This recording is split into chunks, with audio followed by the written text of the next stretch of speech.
ইরানের প্রেসিডেন্ট পরমাণু বিষয়ক আলোচনা ঘিরে জল্পনা কল্পনা ও উত্তেজনার শেষ নেই। এরই মধ্যে লেগে গেল আরেকটি প্যাচ, তা থেকে দ্বিধা ও সংশয়। মার্কিন প্রেসিডেন্ট ডোনাল্ড ট্রাম্পের মধ্যে প্যাচ বিষয়ক বিশেষ দূত স্টিভ উইটকফ শনিবার ইরানকে প্রস্তাব দিয়েছিলেন পরমাণু চুক্তি সইয়ের পর ইরান 3% পর্যন্ত ইউরেনিয়াম সমৃদ্ধ করতে পারবে।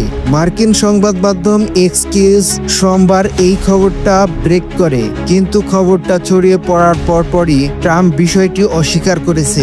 ব্যক্তিগত সামাজিক মাধ্যম ট্রুথ সোশ্যাল তিনি লিখেছেন, সম্ভাব্য পরমাণু চুক্তির অধীনে ইরানকে কোনোভাবেই ইউরেনিয়াম সমৃদ্ধ করতে দেওয়া হবে না।